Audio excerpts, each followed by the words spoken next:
I buried my daughter on her wedding day, wearing the dress she never got to walk down the aisle in. My name is Wesley Vaughn, and I'm 58 years old. Though some days I feel like I've lived 100 lifetimes and other days, I feel like I've barely lived at all. I'm sitting here in my kitchen, the same kitchen where I've made thousands of meals, wiped away countless tears, and tried to hold together a family that kept fracturing no matter how tightly I gripped. The evening light is coming through the window in that golden way that used to make me feel hopeful, but now it just reminds me of all the sunsets I've watched alone, wondering where everything went so terribly wrong. People always say that time heals all wounds, that the pain gets easier to bear as the years pass.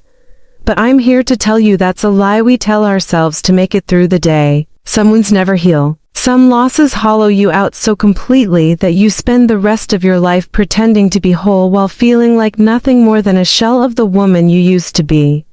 I was 19 when I met Beckett Vaughn, and I thought he was the most beautiful man I'd ever seen. He had this way of looking at you like you were the only person in the world who mattered, like every word you said was profound and important. We met at a summer festival in my hometown, one of those small-town celebrations where everyone knows everyone and the whole community comes together to pretend life is simpler than it actually is. Beckett was visiting from the city, staying with relatives for the summer, and when he smiled at me from across the Carnival Games booth, I felt something shift in my chest. My mother used to say that you know you've met your person when your heart recognizes them before your mind does, and that's exactly what happened. Within 3 months, we were engaged. Within 6 months, we were married in a small ceremony at the Methodist church where my grandmother had been married 40 years earlier.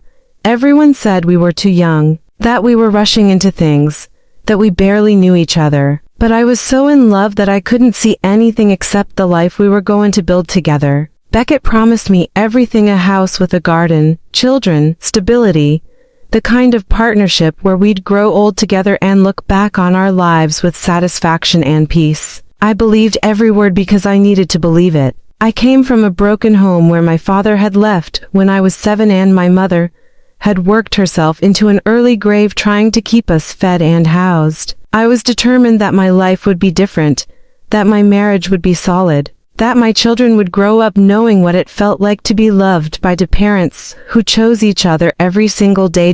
We had our first child when I was 21. Her name was Sloane, and the moment they placed her in my arms, I understood what people meant when they talked about unconditional love. She was perfect, tiny fingers that wrapped around mine, eyes that seemed to hold the entire universe, a cry that could break my heart and mend it simultaneously. Beckett was a good father in those early years, attentive and involved, waking up for midnight feedings and changing diapers and making silly faces to get her to laugh. We were struggling financially because Beckett was working construction jobs that were inconsistent, and I'd had to quit my job at the library when Sloane was born because childcare was too expensive. But we were happy.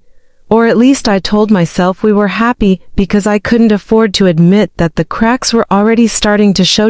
By the time Sloane was 3, Beckett had started drinking more heavily. It started innocently enough: a beer after work to unwind, a few drinks with friends on the weekend. But gradually it became every night, became multiple beers that turned into whiskey, became a personality change where the man I'd married disappeared and was replaced by someone angry and unpredictable. He never hit me, not physically, but words can leave bruises that last much longer than physical ones. He'd tell me I was worthless, that I'd trapped him into a life he never wanted, that he should have stayed in the city, where he had opportunities, instead of being stuck in this nowhere town with a wife who couldn't even afford to look pretty anymore. I absorbed those words like poison, let them seep into my bones until I started believing them. When Sloane was 5, I got pregnant again. I hadn't planned it, we could barely afford the child we had, but when I saw those 2 pink lines on the pregnancy test, I felt something I hadn't felt in years: hope. I thought maybe a new baby would remind Beckett of why we'd started this family in the first place, would bring back the man I'd fallen in love with at that summer festival. I was wrong. When I told him about the pregnancy, He looked at me with such pure resentment that I actually stepped backward. He said we couldn't afford another child, that I was irresponsible and stupid, that I'd probably gotten pregnant on purpose to trap him further. He stormed out of the house and didn't come back for 3 days, and when he finally returned, he smelled like another woman's perfume and couldn't look me in the eye. I named our second daughter Halcyon because the name means calm and peaceful, and I desperately needed to believe that this child would bring peace to our chaotic household. She was born on a Tuesday morning in October, and Sloane stood on a stool next to my hospital bed and stared at her baby sister with such wonder that I cried. In that moment, looking at my 2 daughters, I made myself a promise. Even if my marriage was falling apart, even if Beckett continued to drink and disappear and treat me like I was nothing, I would make sure my girls knew they were loved. I would sacrifice everything to give them the childhood I never had, to make sure they felt safe and valued and believed in. The next 13 years were a blur of survival. Beckett's drinking got worse, and he lost job after job because he'd show up drunk or not show up at all. I took onto jobs, one cleaning houses during the day, another waitressing at night, and I somehow managed to keep food on the table and clothes on my daughters' backs. Sloane grew into a serious, responsible child who took care of her little sister when I had to work late shifts. She'd make dinner from whatever was in the pantry, help Halcyon with homework, read her bedtime stories when I wasn't home to do it myself. I watched my oldest daughter give up her childhood to help me hold everything together, and the guilt of that still keeps me awake at night. Halcyon was different from her sister, wild and free-spirited, always laughing even when there wasn't much to laugh about. She had this gift for finding joy in the smallest things, for turning our tiny, shabby house into an adventure. She'd build forts out of blankets and pretend we were explorers in a jungle. She'd pick wild flowers from the side of the road and put them in jelly jars on our kitchen table, like they were expensive arrangements from a florist. She had her father's charm but without his darkness, and I used to pray every night that she would never develop his demons, that somehow she'd escaped the genetic lottery that made addiction run in families. When Sloane turned 18, she left for college on a full scholarship she'd earned through sheer determination and countless hours studying in our cramped living room. I was proud of her and devastated in equal measure, proud that she was getting out and building a better life, devastated that I was losing the person who'd helped me survive for so many years. The day I dropped her off at the university, 2 hours away from our small town, she hugged me in the parking lot and whispered, "You can leave him now, Mom. You don't have to stay anymore. I'm safe. You're allowed to save yourself." But I couldn't leave because Halcyon was only 13 and still needed me, and because after 23 years of marriage, I'd forgotten how to imagine a life that wasn't defined by Beckett's moods and needs and disappointments.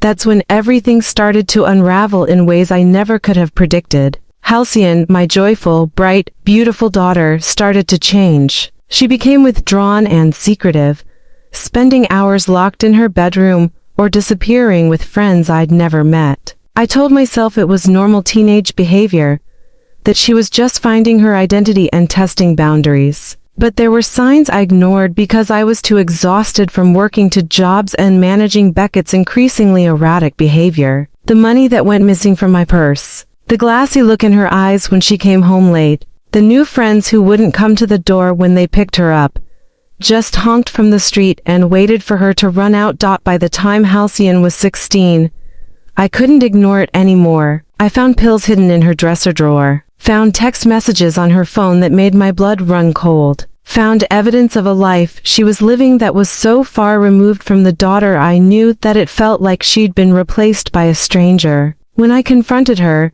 she screamed at me that I had no right to judge her, that at least drugs made her feel good when everything else in her life was miserable, that if I'd been a better mother and left her father years ago, maybe she wouldn't need to escape reality. Her words cut deeper than any of Beckett's ever had because they came from the person I loved most in the world, and because somewhere deep inside, I knew she was right.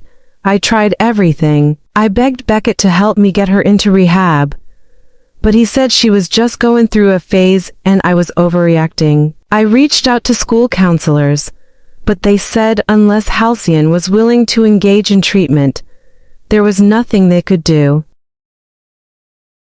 I contacted Sloane, who was now in her junior year of college, and she came home and tried to talk to her sister, but Halcyon refused to listen. She said we were all against her, that nobody understood what she was going through, that she had everything under control and just needed us to back off and let her live her life. I watched my daughter slip away from me day by day, watched the light go out of her eyes, watched her become a ghost of the child who used to pick wildflowers and build blanket forts and find joy in everything. On Halcyon's 17th birthday, I found her unconscious in the bathroom, a needle still in her arm and her lips turning blue. I screamed for Beckett, who was passed out drunk in our bedroom, and when he didn't respond, I called 911 myself. The paramedics arrived within minutes and administered Narcan, and I watched my daughter come back to life on our bathroom floor, gasping and confused and furious that I'd saved her. At the hospital, a doctor who looked younger than Sloane told me that Halcyon had overdosed on heroin, that she was lucky to be alive, that if I'd found her even 5 minutes later, she probably would have died. He said this with such clinical detachment, as if he'd had this conversation 1,000 times before, and my daughter was just another statistic.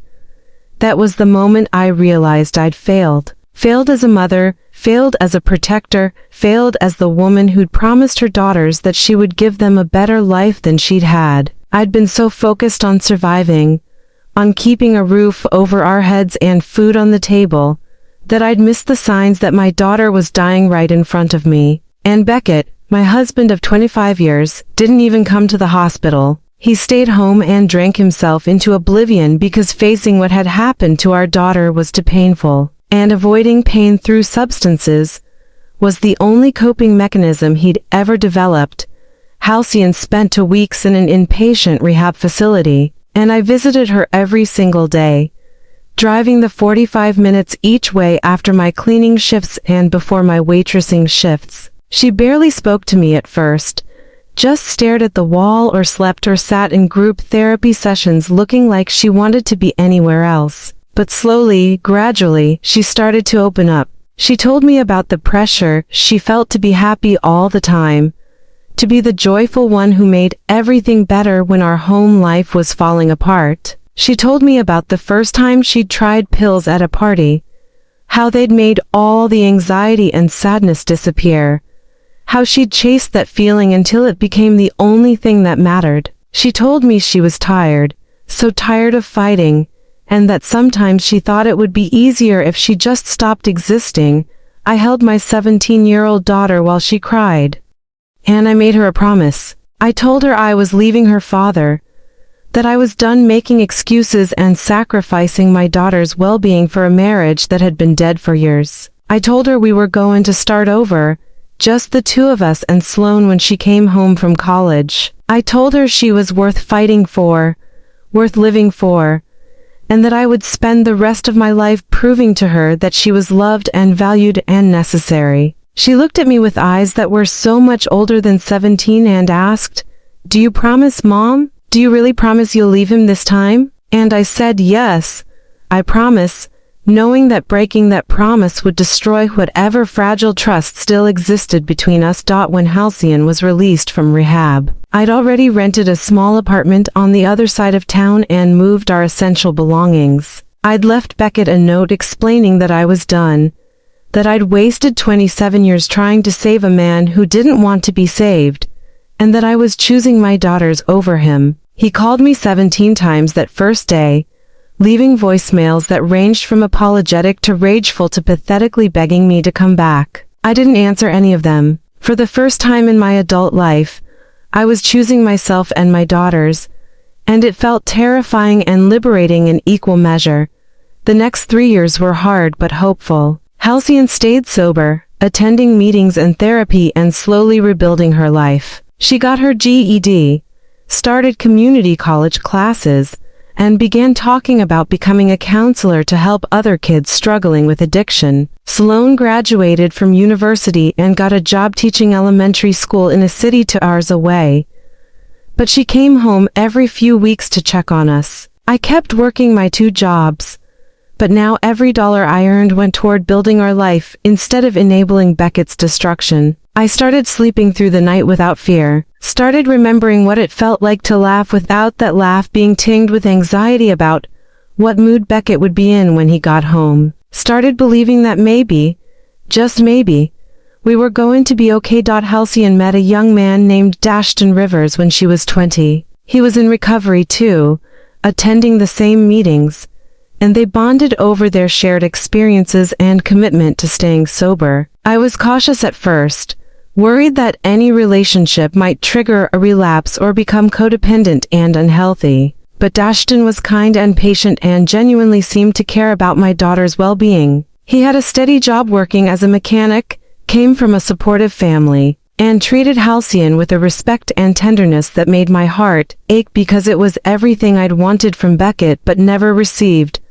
After 2 years of dating, Dashton proposed to Halcyon on the anniversary of her sobriety, and I watched my daughter say yes while crying tears of joy. She'd been sober for 3 years by then, was thriving in her community college classes, had reconnected with old friends and made new ones who supported her recovery. When she told me about the engagement, she said, "Mom, I never thought I'd make it to 23, let alone be getting married and planning a future. Thank you for not giving up on me, even when I'd given up on myself."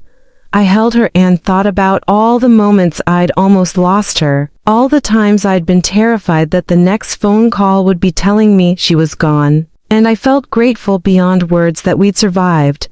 The wedding was planned for June. A small ceremony in the garden of a local bed and breakfast with just close family and friends. Halcyon was radiant as we went dress shopping, trying on gowns and laughing and planning every detail of her special day. She chose a simple but elegant dress, ivory lace with a flowing skirt, and when she stepped out of the fitting room wearing it, I saw my little girl and the woman she'd become simultaneously, and I couldn't stop crying. She was going to be okay. We were going to be okay. All the suffering and struggle and fear had led us to this moment where my daughter was happy and healthy and about to marry someone who loved her. But then, 2 weeks before the wedding, everything fell apart in a way I never could have imagined. Halcyon had been acting strange for a few days, quieter than usual, avoiding eye contact, making excuses to cut our phone conversations short. I told myself she was just stressed about wedding planning, about finals at school, about all the normal pressures that come with being a young woman about to start a new chapter of life. But deep down, something felt wrong. A mother knows. That instinct that made me check on her breathing when she was a baby, that made me feel her pain before she could articulate it. As a child, that same instinct was screaming at me that something was terribly, dangerously wrong. 3 days before the wedding, I got a call from Dashton. His voice was shaking, and before he said a word, I knew. I knew with a certainty that made my legs give out, made the room spin, made every worst fear I'd ever had crystallize into horrible reality. "Wesley," he said, and the way he said my name, broken and devastated, told me everything. "Halcyon relapsed. She's in the hospital. They don't know if she's going to make it." I ran into that hospital believing my daughter would survive like she had before, that we'd fight through this relapse together and she'd still walk down the aisle in 3 days. But what I found in that intensive care unit changed everything I thought I knew about love, loss, and the promises we make to the people we can't save. Because sometimes, no matter how hard you fight, no matter how much you love someone, the ending is already written, and all you can do is hold their hand while the world falls apart. My daughter's last words weren't "I love you." They were "I'm sorry I'm not strong enough." I don't remember the drive to the hospital. I don't remember getting in my car. Don't remember navigating traffic or parking or running through those automatic doors into the emergency department. My body moved on autopilot while my mind shut down, because the alternative, actually processing what was happening, would have destroyed me before I even reached her bedside. When I burst through the doors into the intensive care unit, a nurse tried to stop me, saying something about visiting hours and immediate family only. But I pushed past her because I was her mother and nothing in this world was going to keep me from my daughter, when she needed me most. Dashton was sitting in a chair outside Halcyon's room, his head in his hands, and when he looked up at me, I saw a level of pain that I recognized, because I'd felt it myself that day I'd found her unconscious on our bathroom floor 3 years earlier. She went to a party, he said, his voice raw from crying. She told me it was a recovery meeting, but it was a party. One of her old friends from before she got sober called and said they were celebrating a birthday, and Halcyon should come. I told her it was a bad idea, that being around people who were using was too risky. But she said she was strong enough now, that she could handle it. I should have insisted. I should have gone with her. I should have. His voice broke completely, and I sat down beside him and took his hand even though my own hands were shaking so badly I could barely hold on.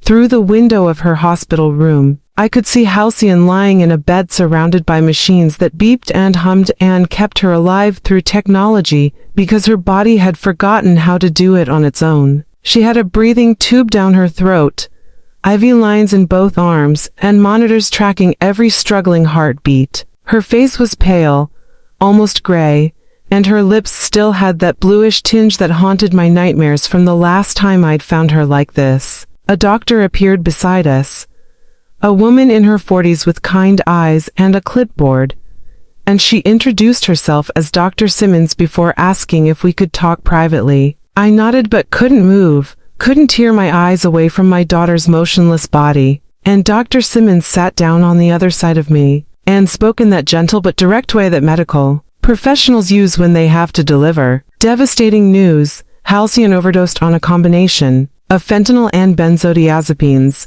Dr. Simmons said. Someone at the party called 911 when they found her unresponsive, and the paramedics administered Narcan at the scene. By the time she arrived here, she'd been without adequate oxygen for approximately 8 to 12 minutes. We've run a CT scan and an EEG, and I'm afraid the results show significant brain damage due to prolonged oxygen deprivation. Her brain activity is minimal, and even if we're able to stabilize her body, the likelihood of meaningful recovery is extremely low. I heard the words, but they didn't make sense. Like she was speaking a foreign language that I'd never learned. Brain damage, minimal brain activity, no meaningful recovery. These were phrases I associated with other people's tragedies, with sad stories I'd read in the newspaper or seen on television. Not with my 23-year-old daughter, who was supposed to get married in 3 days and had just bought a new dress and had been planning her honeymoon to a beach resort where she'd never been. What does that mean? I asked, my voice sounding strange and distant.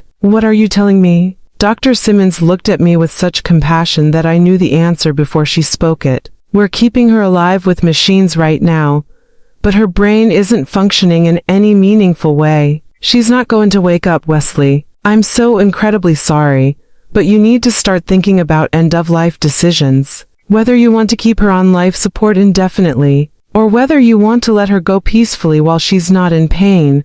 I stood up so abruptly that the chair fell over, and I walked into Halcyon's room without asking permission, without caring about protocols or visiting hours or anything except getting to my daughter before this nightmare became real.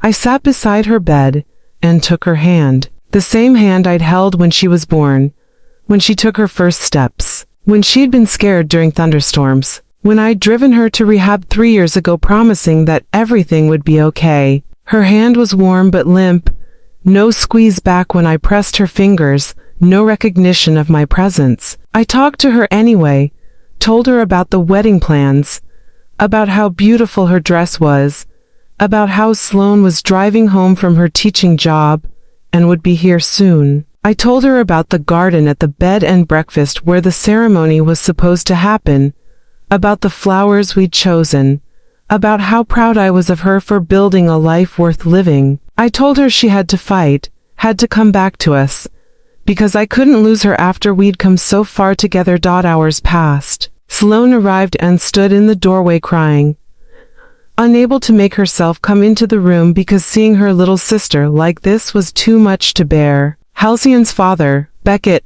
showed up drunk and demanding to see his daughter, and Dashton had to physically remove him from the ICU, while he screamed that this was all my fault, that if I'd never left him, Halcyon would be fine. Hospital security escorted him out, and I was grateful because I couldn't handle his presence on top of everything else. I couldn't divide my energy between managing his emotions and focusing every ounce of myself on willing my daughter to survive. Dr. Simmons came back in the evening with test results that confirmed what she'd already told us. Halcyon's brain function had deteriorated further over the past 6 hours. There was no activity in her cerebral cortex, the part of the brain responsible for consciousness, memory, personality, everything that made my daughter who she was. The machines were breathing for her, pumping blood through her veins, keeping her organs functioning, but Halcyon herself was already gone. The doctor explained that sometimes, with overdoses involving fentanyl, the damage happens so quickly that there's nothing anyone can do. Even perfect intervention, even immediate care, sometimes isn't enough when the drugs are that potent and the deprivation of oxygen is that severe. I need to know if she did this on purpose, I said, my voice breaking. I need to know if this was an accident or if my daughter tried to kill herself 3 days before her wedding. Dr. Simmons looked uncomfortable. Ann Dashton, who'd been sitting silently in the corner, finally spoke. She didn't, he said firmly. She called me from the party about 20 minutes before they found her. She was laughing, telling me about seeing old friends, saying she was proud of herself for being able to be in that environment without feeling tempted. She said she loved me and couldn't wait to marry me. She wasn't suicidal, Wesley. This was an accident. Someone at that party must have given her something without her knowing. Or she took what she thought was one thing and it was actually fentanyl. But she didn't want to die. She wanted to live. She was just trying to prove to herself that she was strong enough to handle being around her old life without falling back into it. That somehow made it worse. If she'd been in pain, if she'd been suffering and saw no other way out, at least I could have understood it even while hating it. But knowing that she'd been happy, that she'd been looking forward to her future, that she'd accidentally destroyed everything because she'd wanted to prove something to herself, that was unbearable. One moment of poor judgment, one pill that she thought was safe but wasn't, one decision to go to a party she should have stayed away from, and now my daughter was brain dead, and I was being asked to decide whether to keep her body alive indefinitely or let her go. Sloane finally came into the room and stood on the opposite side of Halcyon's bed, holding her sister's other hand. Mom, what are we going to do? She asked, tears streaming down her face. How do we make this decision? I looked at my 2 daughters, one vibrant and alive and suffering through watching her sister die, the other reduced to a shell kept functional only by machines. And I realized that I'd already made the decision days ago without knowing it. When Halcyon had first gotten sober and told me about her fears of relapse, about her terror that one day the addiction would win and she wouldn't be strong enough to fight it, I'd made her promise me something. I'd said, if it ever gets that bad again, if you ever feel yourself slipping, promise me you'll call me. No matter what time it is, no matter what you've done, call me and I'll come get you. But also promise me that if something happens and you end up in a place where you're not really living anymore, you'll let me make the hard choice to let you go, peacefully instead of keeping you trapped in a body that's become a prison. She'd looked at me with those eyes that were so much older than her years and said, I promise. Mom, if I'm ever just existing but not really alive, if my brain is gone but my body is still here, don't keep me like that. I've been trapped in my own head with addiction for so long, I don't want to be trapped in my body too. If it comes to that, let me go. Let me be free. At the time, I thought we were having a hypothetical conversation, planning for a future that would never actually arrive because I was going to keep her safe, keep her sober, keep her alive through sheer force of will and love. But here we were, and I had to honor the promise I'd made to respect her wishes, even though everything in me screamed to keep fighting. To keep her alive even if only her body remained. We're going to let her go, I said, the words catching in my throat like broken glass. We're going to take her off life support and we're going to stay with her and make sure she's not alone when she passes. She made me promise once that I wouldn't keep her alive like this, and even though it's destroying me, I have to keep that promise. Sloane sobbed and nodded, understanding even though understanding didn't make it easier. and together we called Dr. Simmons back into the room to discuss the process of withdrawing life support. The next 24 hours were both the longest and shortest of my life. We decided to wait until the following evening to remove the breathing tube, giving family members time to come say goodbye and giving ourselves time to process what we were about to do. Sloane stayed by her sister's bedside almost constantly, talking to her about their childhood, about memories of building blanket forts and picking wildflowers, about how Halcyon had been the fun one who made everything an adventure. Dashton came and went, unable to stay for long periods because watching the woman he loved die was too painful. But every time he visited, he'd tell Halcyon about the life they were supposed to have together, about the children they'd talked about having someday, about growing old together and rocking on a porch swing watching sunsets.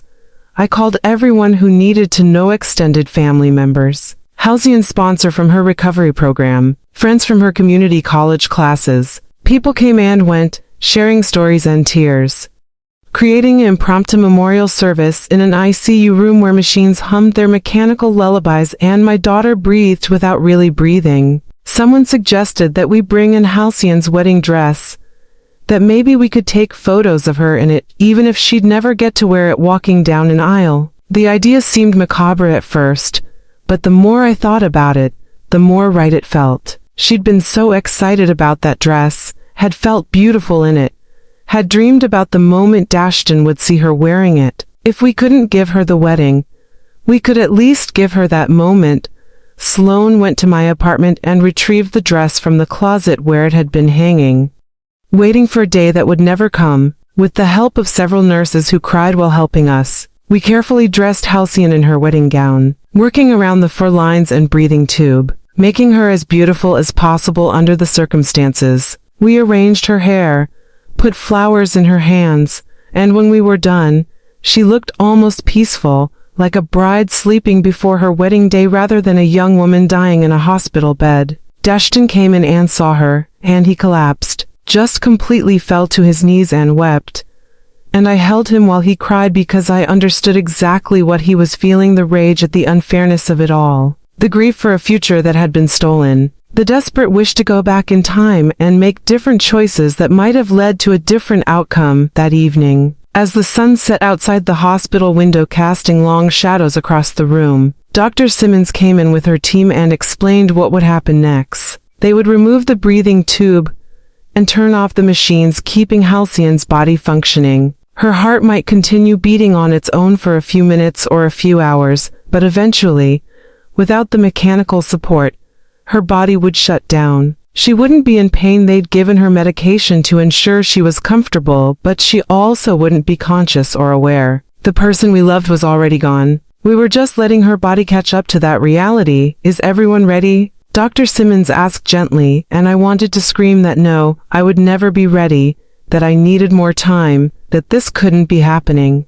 But instead, I nodded and held Halcyon's hand tighter and watched as they removed the breathing tube from her throat and turned off the ventilator. For a moment nothing changed. She continued to breathe shallow, irregular breaths, and her heart monitor continued its steady beeping. Sloane was on one side of the bed, I was on the other, and Dashton stood at the foot. All of us connected to Halcyon and to each other through our shared grief.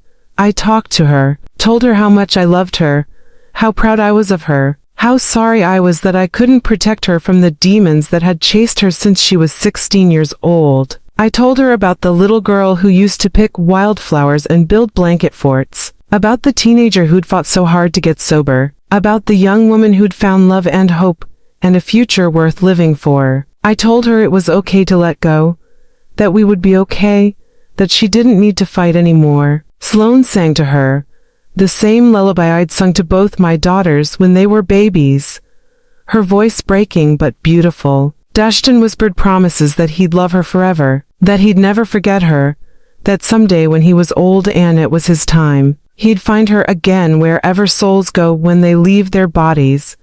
Her breathing slowed over the course of 20 minutes, each breath coming further apart than the last. Her heart rate dropped gradually on the monitor, the numbers decreasing while we watched, counting down to 0 like a terrible clock marking the end of her life. And then, at 8:47 p.m. on a Tuesday evening, 3 days before what should have been her wedding day. My daughter took her last breath and was gone. The monitor showed a flat line, making that sound you hear in movies that doesn't quite capture how devastating it actually is in real life. And Dr. Simmons checked for a pulse, and then looked at us with tears in her own eyes and said, "I'm so sorry. She's gone." I held my daughter's hand even after she was gone, unable to let go because letting go felt like abandoning her. Sloane was sobbing so hard she couldn't breathe, and nurses had to help her to a chair. Dashton stood frozen at the foot of the bed, staring at Halcyon's still form in her wedding dress, and I realized he was in shock, unable to process what had just happened. Hospital staff gave us privacy to say our final goodbyes, and I sat there with my daughter's body still warm, still soft, still looking like she might wake up at any moment, and I felt something inside me break that I knew would never be repaired. Eventually, they had to take her body away. They needed to prepare her for the funeral home, needed to clean the room for the next patient, needed to move forward with the practical matters of death even though my world had stopped spinning. A nurse helped me stand, helped me walk out of that room on legs that barely functioned, and I turned back one last time to look at my daughter in her wedding dress, knowing it was the last time I'd ever see her looking so beautiful and peaceful. "I'm sorry," I whispered to her spirit wherever it had gone. "I'm so sorry I couldn't save you." The 3 days between her death and what should have been her wedding day passed in a blur of funeral arrangements and grief so profound it felt physical. We'd already planned a gathering at the bed and breakfast, had already invited guests, had already arranged for flowers and food and music. Instead of canceling everything, we decided to transform it into a memorial service. The same garden where Halcyon should have married Dashton became the place where we celebrated her short, beautiful, complicated life. People who were supposed to witness a wedding instead witnessed a funeral, and the flowers that should have decorated a ceremony of joy decorated one of loss. I wore black when I should have worn whatever proud color mothers of the bride wear. Sloane gave a eulogy instead of a maid of honor speech. Dashton stood at the front of the gathered mourners and talked about the woman he loved, the future they'd planned, and how he was going to spend the rest of his life working in addiction recovery to honor her memory. And I listened to all of it from inside a fog of grief, feeling like I was watching this happen to someone else, because surely this couldn't be my life. Surely I hadn't just buried my 23-year-old daughter who'd survived so much only to die from one terrible mistake. After the service, people came up to me with their condolences and their platitudes. "She's in a better place now. At least she's not suffering anymore. God must have needed another angel." I nodded and thanked them because that's what you do at funerals. But inside, I was screaming. She wasn't supposed to be anywhere except here, alive, building her life, fighting her demons and winning. The unfairness of it was crushing. The randomness of it was unbearable. And the finality of it was something I still couldn't quite accept.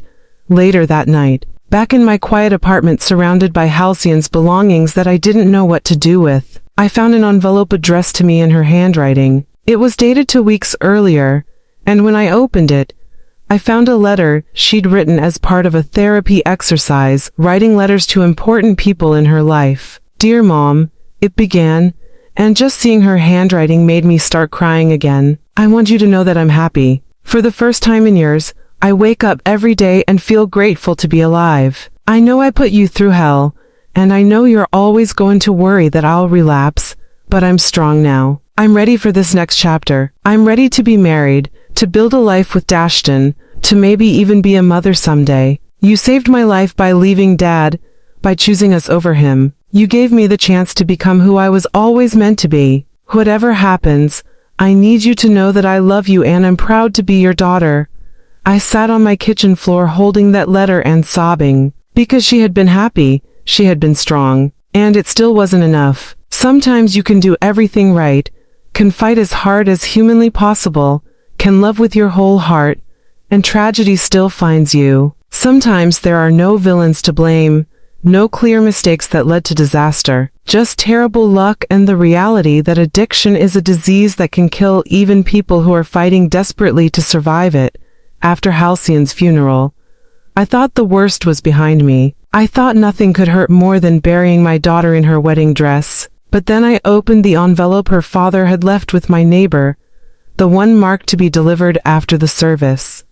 And I discovered that Halcyon's death wasn't the accident everyone believed it was. Someone at that party knew exactly what they were giving her, and they did it on purpose. My daughter was murdered, and now I have to decide whether to seek justice or let sleeping demons lie. The woman who killed my daughter sent me a wedding gift, with a note that said I'm not sorry, 3 weeks after Halcyon's funeral. My neighbor Mallory knocked on my door holding a manila envelope that looked like it had been sitting in her mailbox for days. "I'm so sorry, Wesley," she said, her eyes filled with the pitying look I'd become accustomed to seeing everywhere I went. "This was left in my mailbox by mistake last week, and I just found it behind some other mail. It's addressed to you, and it says it was supposed to be delivered the day of." She couldn't finish the sentence. Couldn't say the funeral, or the memorial service, or any of the words that acknowledged my daughter was dead. I took the envelope from her hands without thanking her and closed the door. Not because I was rude, but because I had no capacity left for social niceties or pretending to be okay when I was so fundamentally not okay. The envelope was thick and heavy, with my name written across the front in handwriting I didn't recognize. There was no return address, just a postmark from our town dated the day before Halcyon's memorial service. My hands shook as I opened it, some part of me already knowing that whatever was inside would change everything, that I was about to cross a threshold from which there would be no return. Inside was a letter written on expensive stationery, the kind that wealthy people use for formal correspondence, and attached to it were printouts of text messages and several photographs that made my blood run cold. "Dear Mrs. Vaughn." The letter began, using my married name even though I'd gone back to using my maiden name after divorcing Beckett. "You don't know me, but I knew your daughter. My name is Lennox Whitmore, and I was at the party where Halcyon overdosed. I'm writing this letter because I can't live with staying silent anymore, because what happened to your daughter wasn't an accident, and because the person responsible is going to get away with murder unless someone speaks up." My vision blurred as I read, my heart pounding so hard I could feel it in my throat. Someone had deliberately hurt Halcyon. Someone had intentionally given her the drugs that killed her. This wasn't just a tragedy, it was a crime. The letter continued with details that made me feel sick. "There's a woman named Sutton Hayes who used to be part of Halcyon's life before she got sober. They were friends, or at least Halcyon thought they were friends. But really Sutton was the one who introduced Halcyon to harder drugs in the first place. When Halcyon got clean and started building a new life, Sutton took it personally. She felt abandoned and betrayed. Like Halcyon thought she was too good for her old friends now that she was sober and engaged to a nice guy. Sutton talked about it constantly, how Halcyon was a fake, how she was pretending to be something she wasn't, how eventually she'd come crawling back to the life she'd left behind. I felt rage building inside me, hot and consuming and unlike anything I'd ever experienced. Some woman I'd never met had resented my daughter for getting healthy, had held a grudge against her for choosing life over addiction, and had somehow used that resentment to justify murder. The letter went on to explain that Sutton had been the one who called Halcyon about the party, had specifically told her it was a recovery celebration when it was actually just people getting high, had waited until Halcyon showed up, and then offered her what she said was a mild painkiller for a headache. "I watched Sutton hand Halcyon that pill," Lennox wrote. "I heard Halcyon say she didn't want to take anything, that she was sober and needed to stay that way. But Sutton insisted it was just Tylenol, that she was being paranoid, that not everything was a threat to her sobriety. Halcyon trusted her. She took the pill, and within 20 minutes, she collapsed." The text messages attached to the letter were between Sutton and another person, timestamps showing they'd been sent in the days after Halcyon's death. "Mission accomplished," one message read. "The little princess is gone and won't be telling everyone how great her perfect recovery life is anymore. Maybe now people will stop thinking they can just get clean and everything will be fine."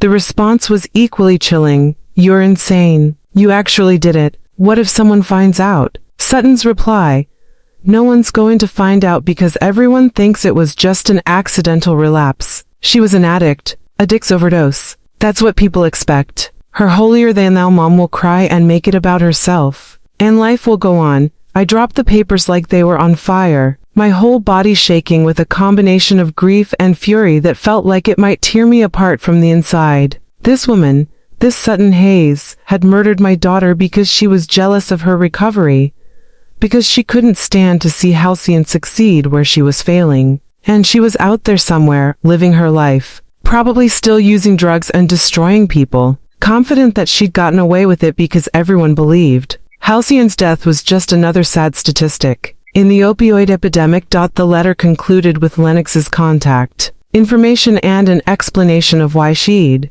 waited 3 weeks to come forward. I was scared, she admitted. Sutton has a violent boyfriend and connections to people who wouldn't hesitate to hurt anyone who threatened to expose her. But I can't stay silent knowing that Halcyon died because someone deliberately gave her fentanyl disguised as something harmless. She deserved better. She deserved to live and get married and have the future she'd worked so hard to build. I've included everything. I have the text messages I screenshotted from Sutton's phone when she wasn't looking, photos from the party, names of other people who were there and might be willing to testify if the police investigate. I don't know if this is enough to get justice for your daughter, but I had to try. I'm so sorry for your loss, and I'm so sorry I didn't speak up sooner.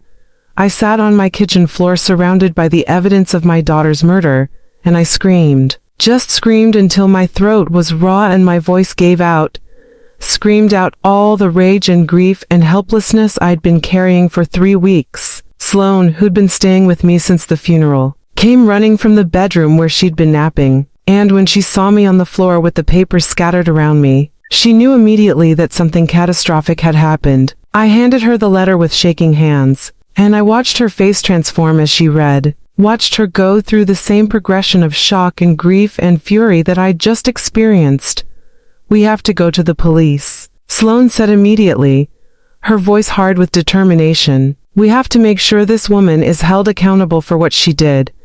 But I wasn't sure. I sat there thinking about the ways the justice system fails victims, about how hard it would be to prove murder when everyone believed it was an accidental overdose, about whether I had the strength to go through a trial and relive my daughter's death over and over again for months or years. And I thought about what Halcyon would want, whether she'd want me to spend the rest of my life consumed by vengeance or whether she'd want me to find some way to heal and move forward.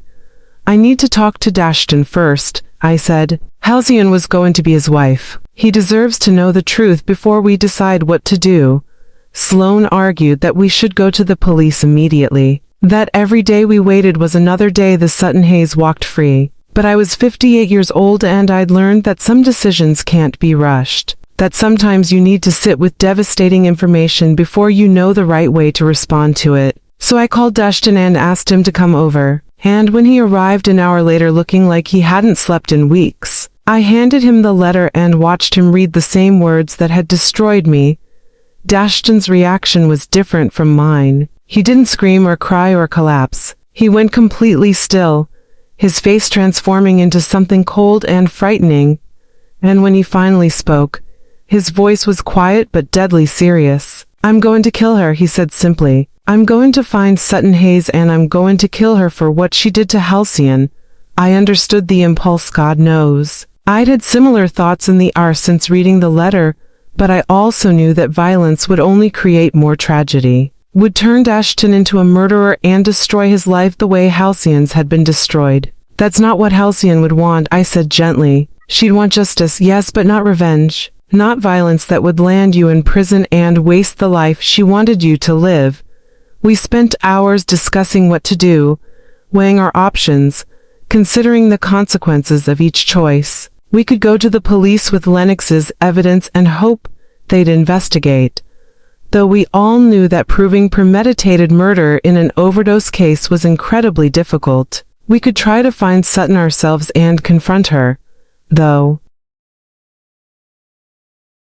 that seemed dangerous and unlikely to lead to any real accountability. We could hire a private investigator to gather more evidence, though that was expensive and there was no guarantee it would result in charges. Or we could do nothing, could choose to believe that karma would eventually catch up with Sutton Hayes, that the universe had its own way of balancing scales even when the justice system failed.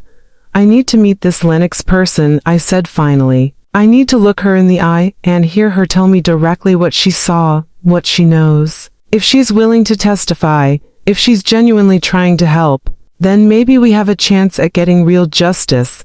Sloane found Lennox's phone number in the letter, and I called her immediately, my hands shaking as I waited for her to answer. When she picked up after 3 rings, her voice was young and uncertain, like she was expecting bad news. "This is Wesley Vaughn," I said. "Halcyon's mother. I got your letter. I need to talk to you in person. Today, if possible."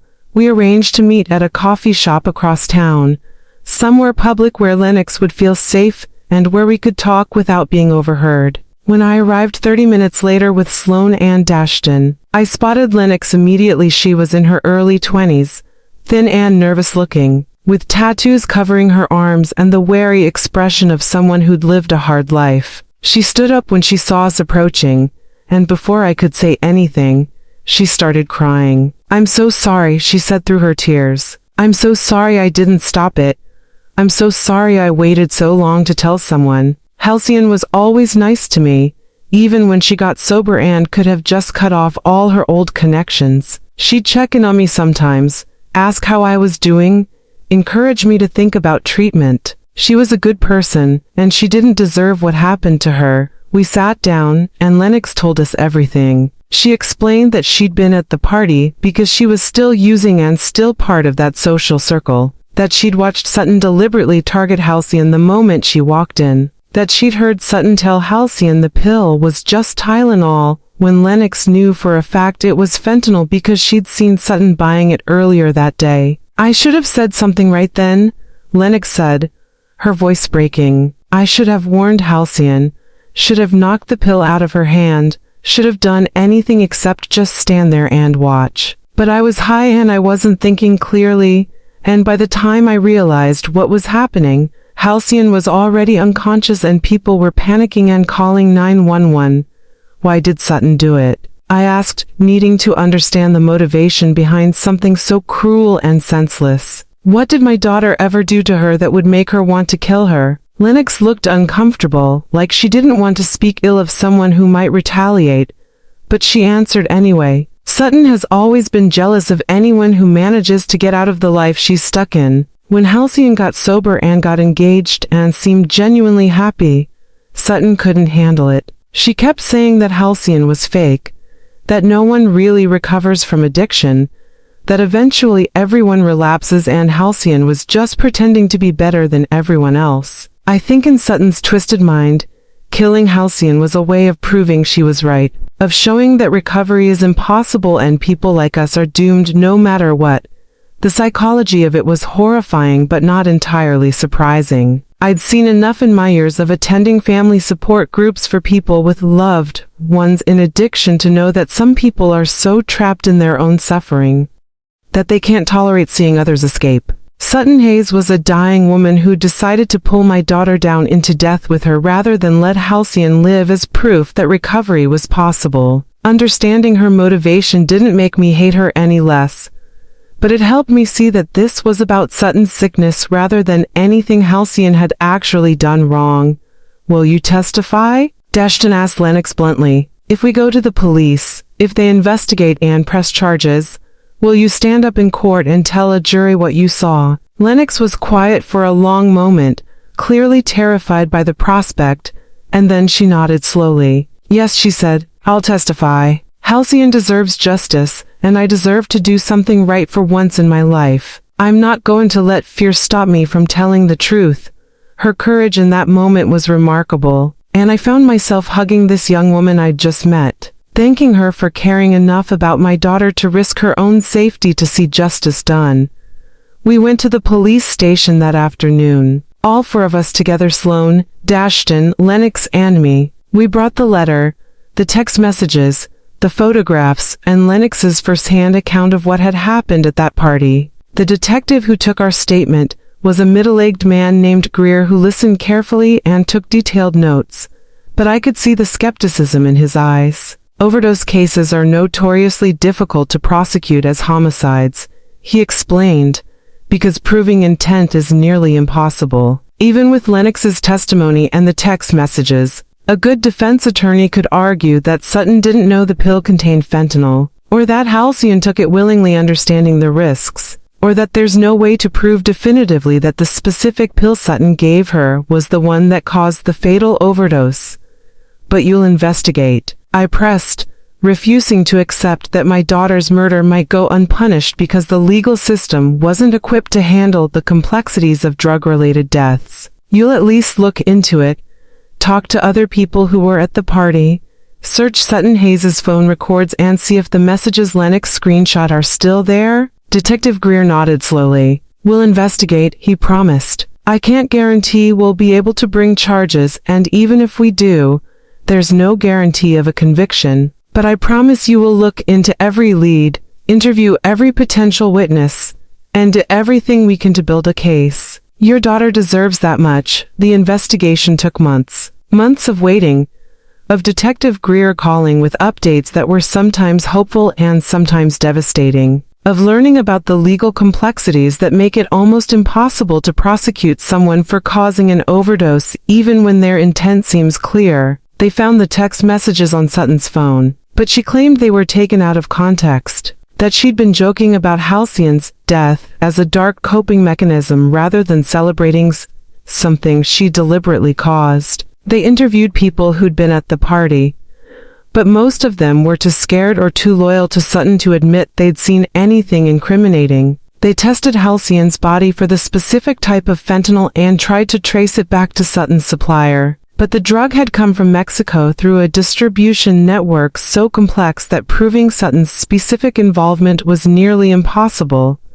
6 months after we'd first gone to the police, Detective Greer called me into his office and delivered the news I'd been dreading. We don't have enough evidence to charge Sutton Hayes with murder, he said, his expression genuinely apologetic. The DA's office reviewed everything we collected, and they don't think they can prove beyond a reasonable doubt that Sutton intentionally gave Halcyon a pill she knew would kill her. The text messages are suspicious but not definitive. Lennox's testimony is powerful, but she admitted to being high at the time, which a defense attorney would use to question her reliability, and without physical evidence directly linking Sutton to the fentanyl that killed Halcyon, we just don't have a case that's likely to result in a conviction. I sat in that police station office and felt something inside me die. Not the dramatic, sudden death that takes you by surprise, but the slow withering death of hope, of belief in justice, of faith that the system would protect victims and punish perpetrators. My daughter had been murdered. We had evidence. We had a witness. We had motive, and still it wasn't enough. Still Sutton Hayes would walk free, would continue using and dealing and potentially killing other people because the legal threshold for proving murder was so high that obvious crimes could go unpunished if they didn't fit neatly into the categories the law recognized. What am I supposed to do? I asked Detective Greer, my voice hollow. How am I supposed to live knowing that the woman who killed my daughter is out there somewhere, facing no consequences, probably not even feeling guilty? He had no answer for me, because there is no good answer to that question. No way to reconcile the profound unfairness of a system that's supposed to deliver justice but so often fails. He told me I could file a civil lawsuit, could try to hold Sutton accountable financially, even if I couldn't hold her accountable criminally, but we both knew that wouldn't bring me peace or satisfaction or anything close to what I actually needed. That night, I sat in my apartment surrounded by Halcyon's belongings, her wedding dress still hanging in my closet because I couldn't bring myself to get rid of it, her photographs covering every surface, her letter reminding me that she'd been happy before she died, and I made a decision. I couldn't control whether Sutton Hayes faced legal consequences for what she'd done. I couldn't control the failure of the justice system, or the impossibility of proving murder in cases like these. But I could control how I chose to respond to this injustice, how I let it shape the rest of my life. Whether I allowed Sutton's evil to poison my remaining years the way it had poisoned my daughter's last moments. I called Sloane and told her I was done pursuing criminal charges, that I couldn't spend the next several years of my life consumed by rage and vengeance while Sutton got to live rent-free in my head. Sloane was furious, wanted me to keep fighting, but I explained that I was 58 years old and I didn't have unlimited time left, and I needed to choose between spending my remaining years seeking revenge or seeking some kind of peace. Halcyon would want me to find peace, I told my daughter. She'd want me to live, really live, not just exist in a state of constant anger and grief. And that's what I'm going to try to do. But making that decision didn't mean I was ready to forgive or forget. It didn't mean I'd stopped hating Sutton Hayes with every fiber of my being. Didn't mean I'd stopped fantasizing about confronting her and making her understand the magnitude of what she'd taken from you.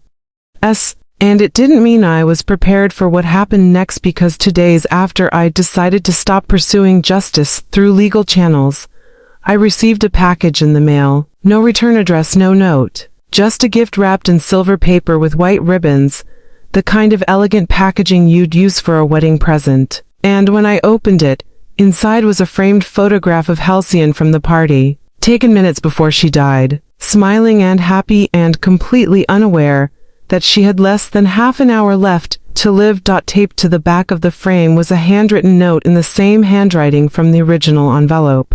And the message was simple and devastating. She looked so peaceful when she finally stopped breathing. I thought you'd want a picture from her last happy moment. P.S. I'm not sorry. She had it coming for thinking she was better than the rest of us. It was signed with a single letter. As Sutton Hayes thought she'd won. She'd murdered my daughter and gotten away with it.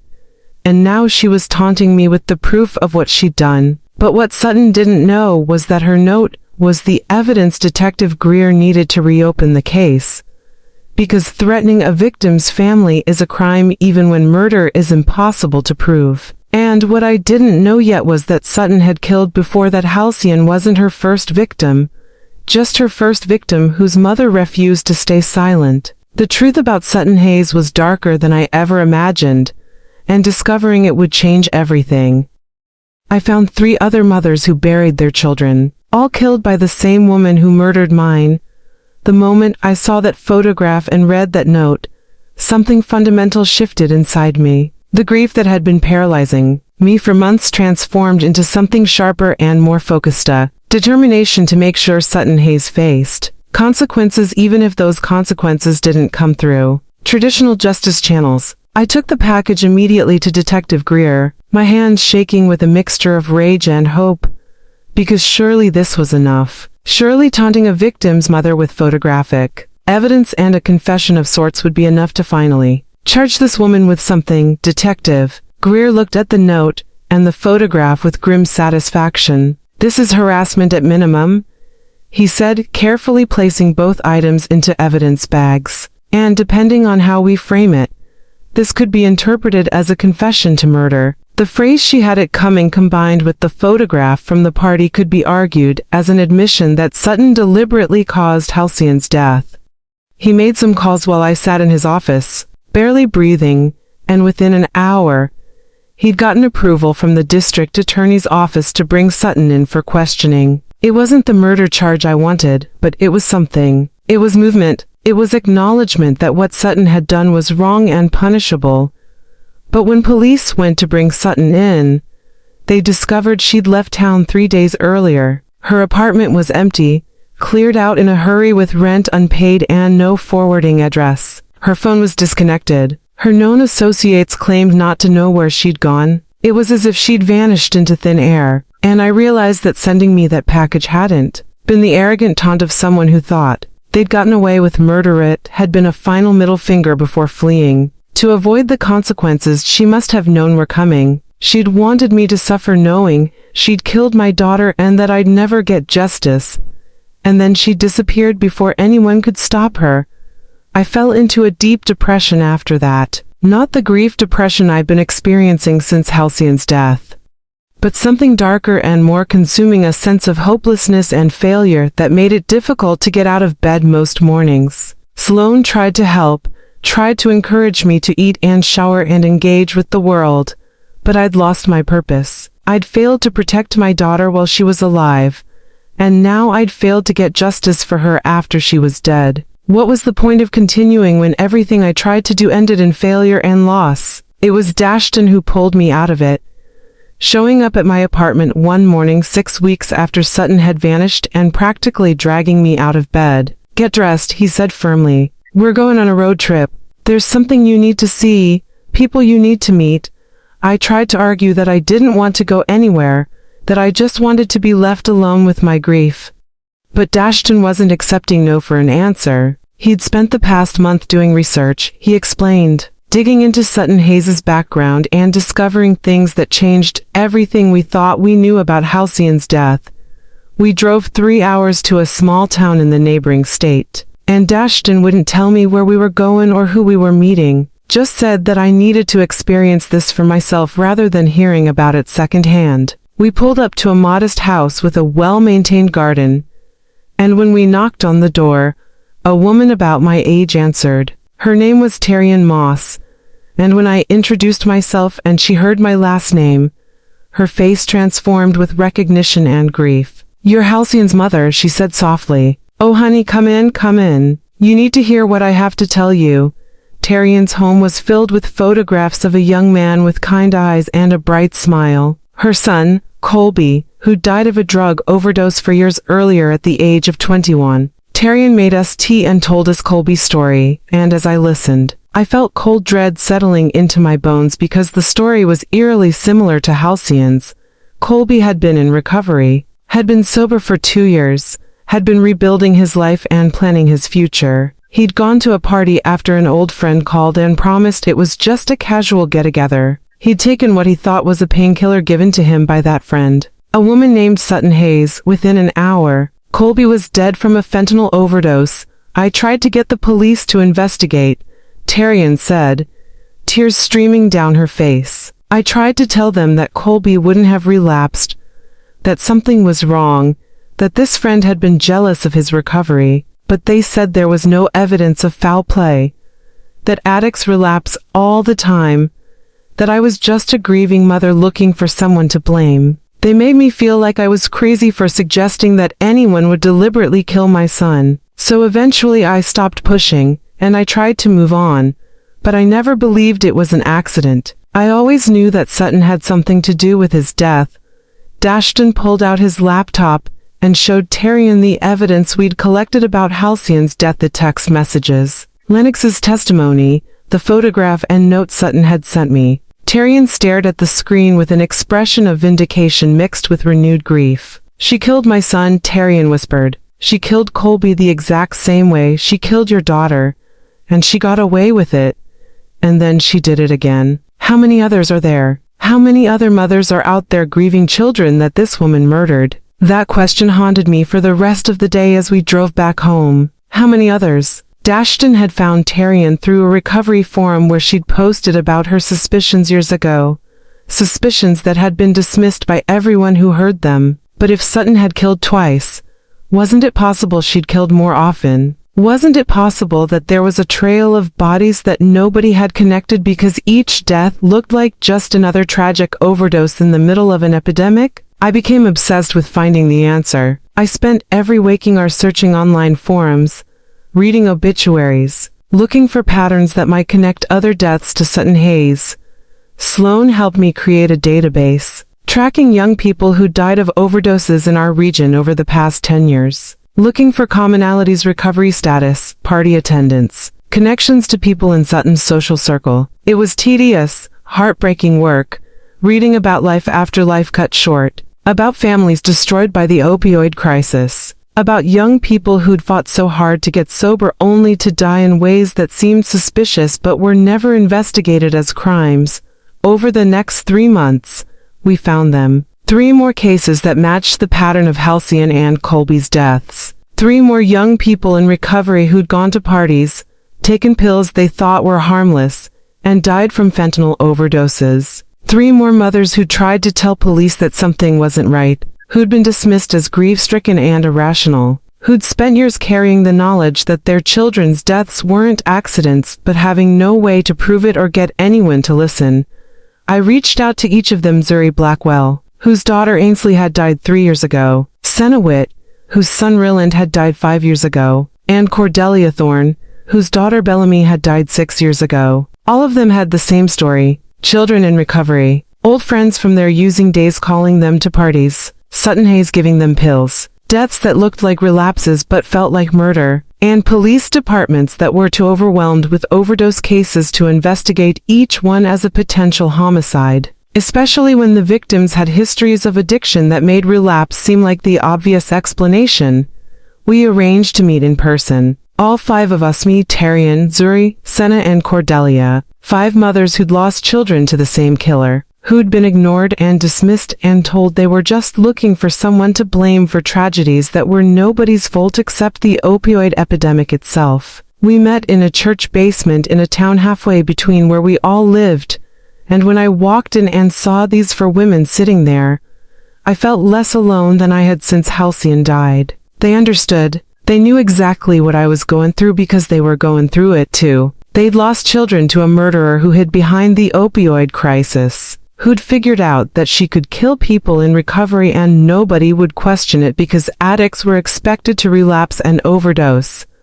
"We have to do something," Zuri said, her voice fierce with determination. "We have to make sure people know what Sutton Hayes has done. Make sure she can't hurt anyone else. Make sure our children didn't die in vain." We spent hours that day sharing stories about our children, about the warning signs we'd missed, about the guilt we carried for not protecting them better, and we made a plan. If the legal system wouldn't give us justice, we'd create our own. We'd start a website documenting every case we could connect to Sutton. We'd reach out to recovery communities and warn them about her tactics. We'd hire a private investigator to track her down wherever she'd fled to. And we'd make so much noise that eventually, someone with power would have to pay attention. The website we created was called Victims of Sutton Hayes, and we filled it with photographs of our children, details of their deaths, evidence of Sutton's involvement, and contact information for anyone else who thought they might have lost someone to her manipulation. Within days of launching the site, we started getting messages. Other families reached out with similar stories. Friends of victims who'd always suspected something wasn't right. Even people from Sutton's past who said she'd bragged about causing overdoses, who said she'd talked about targeting people in recovery because it was easy and no one ever suspects murder. The media picked up the story after one of the mothers, Senna, whose son Ryland had been a talented musician before his death, reached out to a local news station. They ran a segment about our 5 children and the connection we'd discovered. And suddenly we weren't just grieving mothers being dismissed as irrational. We were the face of a hidden epidemic within the epidemic: deliberate murders disguised as accidental overdoses. Predators like Sutton Hayes who'd figured out how to kill with impunity by targeting vulnerable populations that society was predisposed to view as victims of their own choices rather than victims of violence. The pressure of the media attention and the website forced law enforcement to take another look at the cases. Detective Greer coordinated with police departments in other jurisdictions, and they started comparing evidence, interviewing witnesses who'd been too scared to come forward initially, building a comprehensive picture of Sutton's pattern of behavior over nearly a decade. What they discovered was even worse than we'd imagined. Sutton hadn't just killed our 5 children. There were at least 3 more deaths they could potentially link to her, and possibly more that would never be confirmed because records had been lost or witnesses had moved away or families had decided not to participate because reopening old wounds was too painful. 8 confirmed victims, 8 young people who'd fought their way to recovery only to be murdered by someone who couldn't stand to see them succeed. 8 families destroyed, 8 futures erased, and 1 woman who'd been systematically killing for almost 10 years. Confident that she'd never face consequences because society doesn't take the deaths of addicts seriously enough to investigate them as homicides. The rage I felt was overwhelming, but it was also galvanizing. It gave me purpose and direction when I'd been drowning in purposeless grief. The private investigator we'd pooled money to hire finally located Sutton 6 months after she'd vanished. She was living in a different state under a slightly altered name, working at a bar and already integrated into the local recovery community. The investigator documented her interactions with people in early sobriety, recorded her offering pills to someone who'd mentioned having a headache, gathered evidence that she was already setting up her next victim. We provided all of this information to law enforcement, and this time, with media attention and multiple families demanding justice, they couldn't ignore it. Sutton Hayes was arrested on 8 counts of second-degree murder and multiple counts of distribution of controlled substances. The evidence against her was overwhelming witness testimony from multiple jurisdictions, the text messages from Halcyon's case, the confession note she'd sent me, surveillance footage from the bar showing her offering pills to recovering addicts, and testimony from Lennox and several other people who'd watched her deliberately target people in recovery over the years. The district attorney announced that they'd be seeking the maximum sentence, and for the first time since Halcyon died, I felt something close to hope that justice might actually be served. But then, 2 weeks before the trial was scheduled to begin, I got a phone call from Detective Greer that made my blood run cold. Sutton had been released on bail, posted by some wealthy relative nobody knew she had. She'd been fitted with an ankle monitor and ordered not to leave the state, but she was out of jail, living in a halfway house, free to walk around and potentially harm more people while awaiting trial. The other mothers and I were terrified. What if she ran again? What if she targeted one of us in retaliation for speaking out? What if she found new victims before the trial even started? Our fears weren't unfounded. 3 days after Sutton was released on bail, Lennox, the young woman who'd been the key witness, who'd testified before the grand jury, who'd been scheduled to testify at trial, was found dead in her apartment from an apparent overdose. The police ruled it accidental, saying Lennox had relapsed under the stress of preparing to testify. But I knew better. The other mothers knew better. Sutton had somehow gotten to Lennox, had murdered her the same way she'd murdered our children, and had made it look like an accidental relapse so that the key witness against her would be silenced. The loss of Lennox's testimony was devastating to the prosecution's case. Without her first-hand account of watching Sutton give Halcyon the fatal pill, without her testimony establishing the pattern of behavior, the case became much weaker. The district attorney warned us that they might have to reduce the charges or even offer a plea deal because proving premeditated murder without a star witness would be incredibly difficult. I felt justice slipping away again, felt the familiar helplessness of watching the system fail to protect victims and punish perpetrators.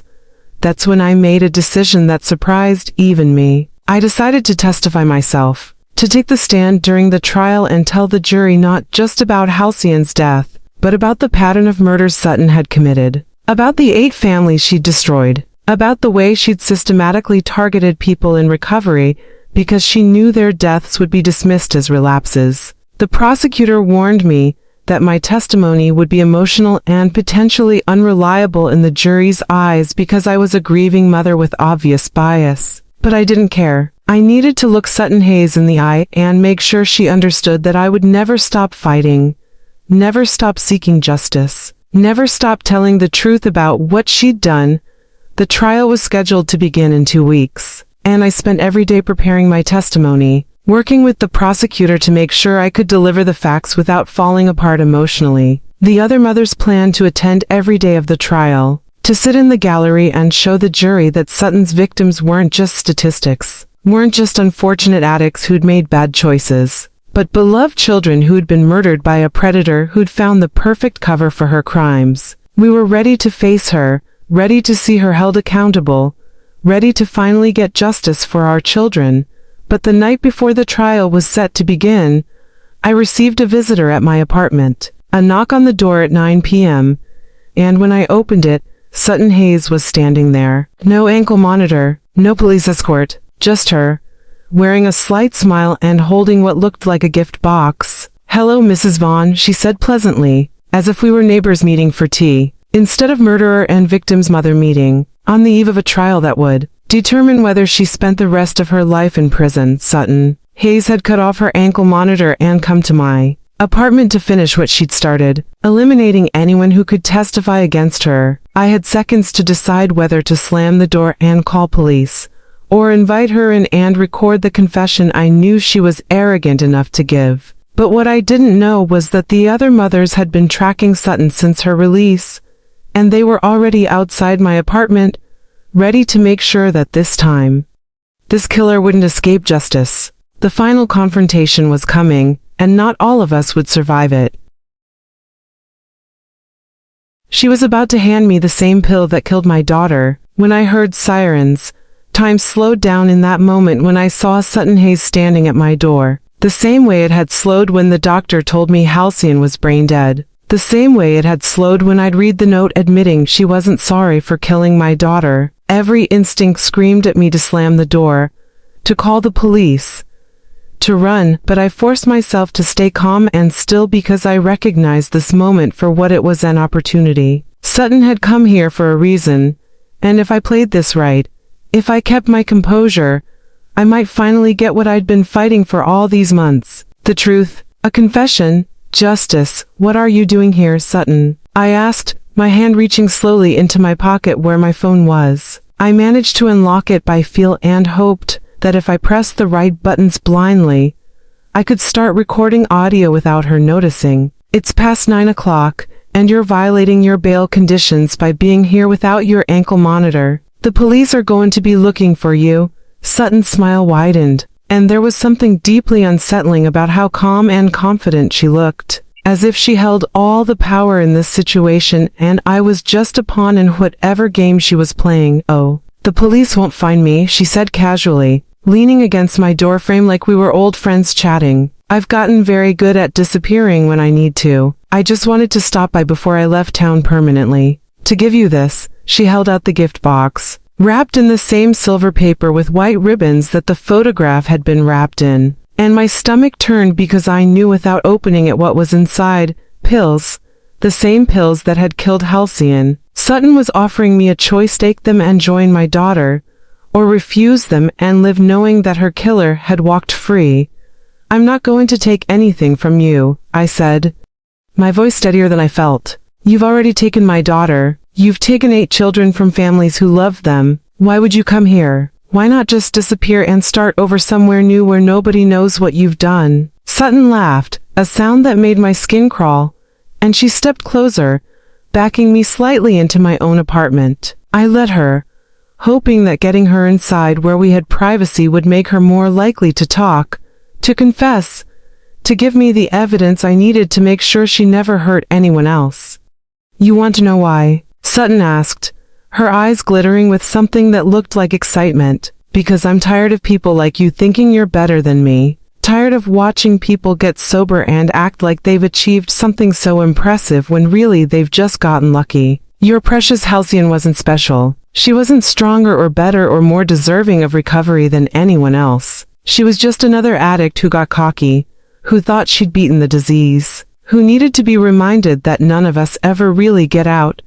Her words confirmed everything I'd suspected about her motivation, but hearing it stated so baldly, so proudly, filled me with a rage so intense I could barely see straight. You killed my daughter because you were jealous, I said, my voice shaking now. You murdered 8 young people because you couldn't stand to see them succeed where you were failing. You're not tired of people thinking they're better than you, Sutton. You're tired of knowing that they actually are better than you. That they had the strength and courage to change their lives while you stayed stuck in addiction and resentment.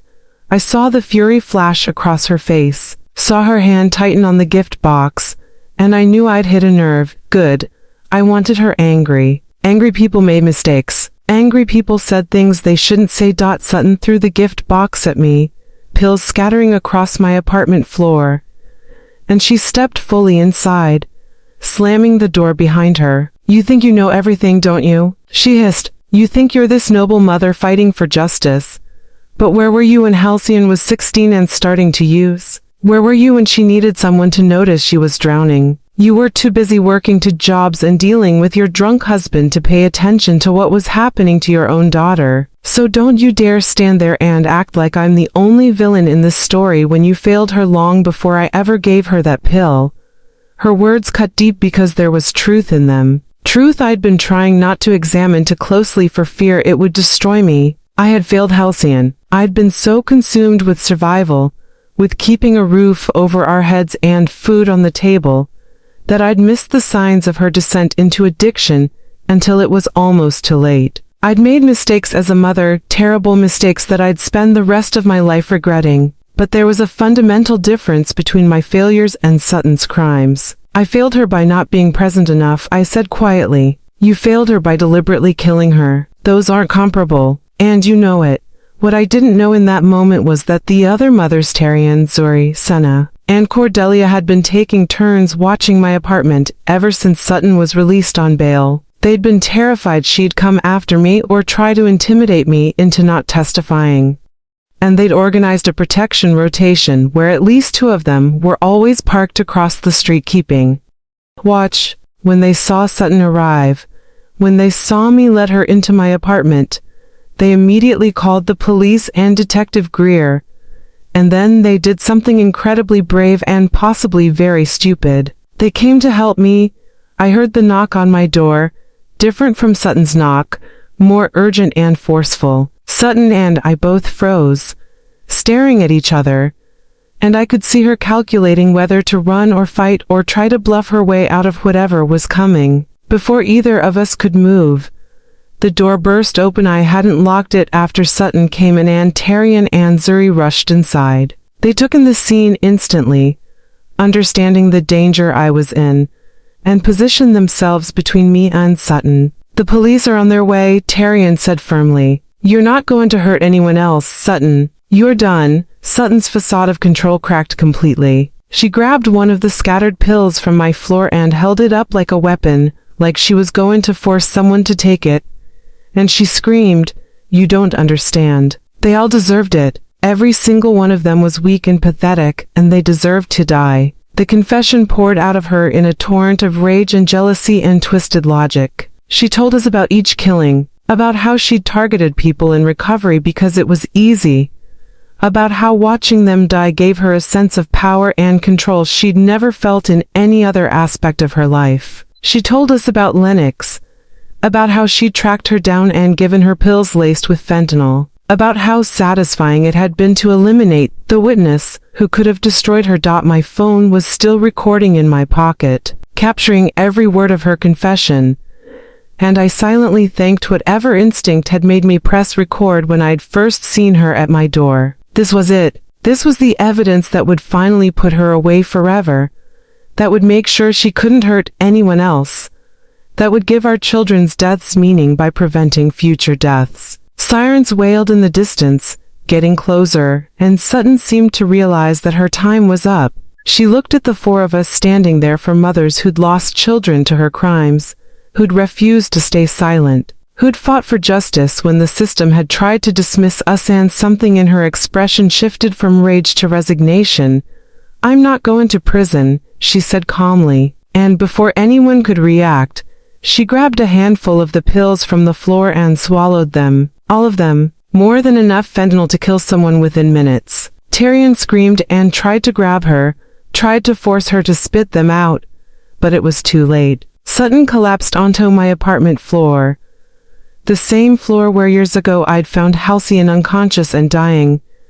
And the irony was not lost on me. The woman who'd killed my daughter with poison pills was now dying from those same pills in my home. The police and paramedics arrived within minutes. They administered Narcan, trying to revive her the same way they'd tried to revive Halcyon, but unlike with my daughter who'd taken the drugs accidentally, Sutton had taken a massive deliberate overdose. The Narcan wasn't enough. Her vital signs crashed. They intubated her and transported her to the hospital, and I rode in my car behind the ambulance with Tarian driving because I needed to see this through to the end. I needed to know whether Sutton would survive to stand trial, or whether she'd escape justice through death the way she'd tried to escape through flight. At the hospital, Detective Greer met us in the waiting room. He'd already listened to the recording from my phone, had already transcribed Sutton's confession, had already started the process of ensuring that even if she died, the truth about what she'd done would be documented and preserved. "You did it," he said to me, "to all of us mothers who'd fought so hard for so long. You got the confession. You got justice for your children. Whatever happens to Sutton now, the world knows what she did. And no one will ever be able to dismiss your children's deaths as mere accidents again. Sutton Hayes died 3 hours later without regaining consciousness. Her last act was an attempt to maintain control, to die on her own terms rather than spend the rest of her life in prison. But in doing so, she'd given us exactly what we needed. Her confession, recorded and documented, became part of the official record. The district attorney's office released a statement confirming that Sutton had been responsible for at least 8 murders and possibly more, that she'd systematically targeted people in recovery, and that her crimes highlighted the need for law enforcement to take overdose deaths more seriously as potential homicides rather than assumed accidents. The media coverage was extensive. Our story: 5 mothers who'd refused to accept that their children's deaths were accidents, who'd done the investigative work that police departments had failed to do, who'd created a coalition that exposed a serial killer hiding in plain sight, became national news. We were interviewed on television shows, quoted in newspaper articles, invited to speak at conferences about the opioid epidemic. We didn't want the attention, didn't want to be famous for our tragedy, but we recognized that the platform gave us power to create change, to demand better investigation of overdose deaths, to push for policies that would make it harder for future predators like Sutton to kill with impunity. I stood at Halcyon's grave 6 months after Sutton's death. On what would have been my daughter's 24th birthday, I brought wild flowers, the kind she used to pick as a child and put in jelly jars on our kitchen table. And I talked to her the way I'd talked to her in the hospital when she was dying. I told her about the justice we'd achieved, about the changes we were working to implement, about how her death, as senseless and tragic as it was, had meaning now because it had exposed a killer and potentially saved future lives. I told her I was sorry for failing her when she was alive, sorry for not being present enough, sorry for staying with her father too long and creating an unstable home environment that contributed to her addiction. But I also told her I was proud of her, proud of the 3 years she'd spent sober, proud of the happiness she'd found with Dashton, proud of the young woman she'd become despite all the obstacles life had thrown at her. I told her that loving her had been the greatest privilege of my life, that being her mother had taught me about strength and resilience and the kind of love that doesn't end just because someone dies. And I told her that I was going to be okay, that I was learning to live with the grief instead of being destroyed by it, that I was finding purpose in honoring her memory through activism and advocacy. Dashton joined me at the grave, bringing roses because they'd been Halcyon's favorite flower. He'd started a non-profit organization called Halcyon's Hope, providing support and resources for families dealing with addiction and recovery. He channeled his grief into action, the same way I had, and we'd become partners in keeping my daughter's memory alive through meaningful work. She'd be proud of what we've done, Dashton said softly, placing his roses next to my wildflowers. She'd be proud that her death meant something, that it created change. Sloane was thriving now, teaching and engaged to a kind man who treated her well, building the stable, healthy life that her sister never got to have. She'd struggled with survivor's guilt for months, feeling wrong for being happy when Halcyon was dead, but therapy had helped her understand that living fully was the best way to honor her sister's memory. She visited once a month, and we'd spend hours talking about Halcyon, sharing memories, keeping her alive through our stories and our love. The other mothers, Tyrion, Suri, Senna, and Cordelia, became my chosen family, the people who understood my grief in ways that no one else could. We met monthly for dinner, sharing updates on our lives and our healing, supporting each other through the hard days when the grief felt as fresh as it had the day our children died. We'd started a support group for other families who suspected their loved ones' overdose deaths weren't accidents, helping them navigate police departments and advocate for proper investigations. We'd become a force for change, a coalition of grieving mothers who refused to let their children's deaths be dismissed or forgotten. I'm 60 now, 2 years older than when this story began. My hair has more gray in it, and I have lines around my eyes that weren't there before. But I'm still here, still standing, still fighting, still finding reasons to get up in the morning and engage with the world instead of disappearing into grief. Halcyon's room in my apartment is exactly as she left it, a shrine to the daughter I loved and lost. But it's not a mausoleum. It's a reminder that she existed, that she mattered, that she was more than just another overdose statistic.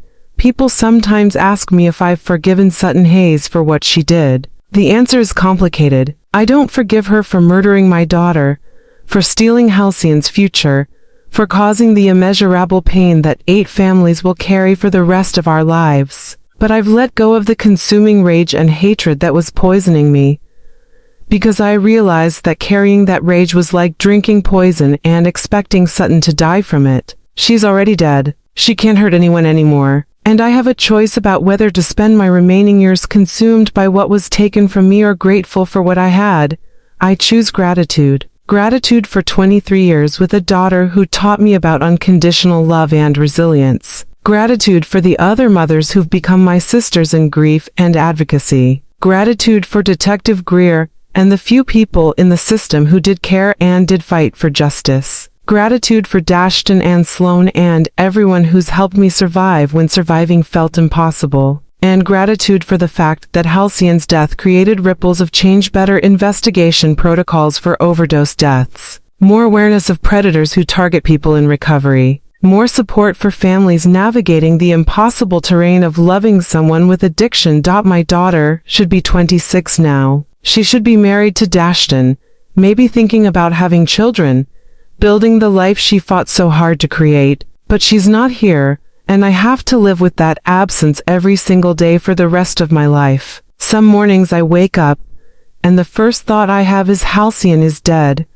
and the grief hits me all over again with the same force it had the day she died. Other mornings I wake up and think about the advocacy work I'm doing, or the support group meeting I'm facilitating, or the new family I'm helping navigate their loss, and I feel purposeful and strong.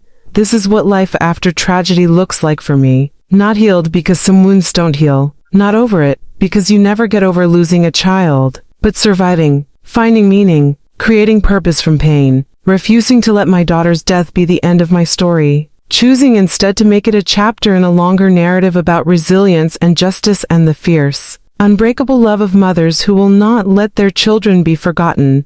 If you're reading this or hearing this and you've lost someone you love to addiction or overdose, I want you to know that your grief is valid and your suspicions might be right. If something feels wrong about your loved one's death, if the official story doesn't match what you knew about them, if you think there might have been foul play, trust your instincts. Push for investigation. Demand answers. Find other families who've experienced similar losses. Don't let anyone tell you that you're just a grieving family member who can't accept reality. Sometimes our instincts are right. Sometimes there are predators hiding in the chaos of the opioid epidemic. Sometimes what looks like an accident is actually murder. And the only way justice gets served is if people like us refuse to stay silent. Halcyon, if you're somewhere out there in whatever comes after this life, I hope you know that I kept my promise. I didn't give up. I fought for you even when it felt impossible, even when the system tried to dismiss me, even when it would have been easier to accept the official story and try to move on. You deserve justice, and because of you and the other children taken by Sutton Hayes, future people in recovery might be safer. Your death meant something. Your life meant everything. And I will carry you with me until the day I die and hopefully find you again wherever souls go when their bodies give out. To everyone else, if you're in recovery, be careful. Be aware that not everyone is happy about your success, that some people will try to pull you back down out of jealousy or resentment or their own unresolved pain. Protect yourself. Trust your instincts. Stay connected to people who genuinely support your recovery. And know that your life matters, that you're worth fighting for, that the world needs you here alive and thriving. This is my story. The story of a 58-year-old woman who buried her daughter and then fought like hell to make sure her death wasn't in vain. The story of justice delayed but not denied. The story of 5 mothers who refused to be silent. The story of love that transcends death and grief that transforms into purpose. And the story of a daughter named Halcyon who, in her short life, taught me more about courage and resilience than I could have learned in 100 years without her. Thank you for listening. Thank you for bearing witness. And if you've lost someone too, know that you're not alone. We're here, we understand, and we're fighting for all of them. Every single one who died too young, every single one who deserved better, every single one who matters.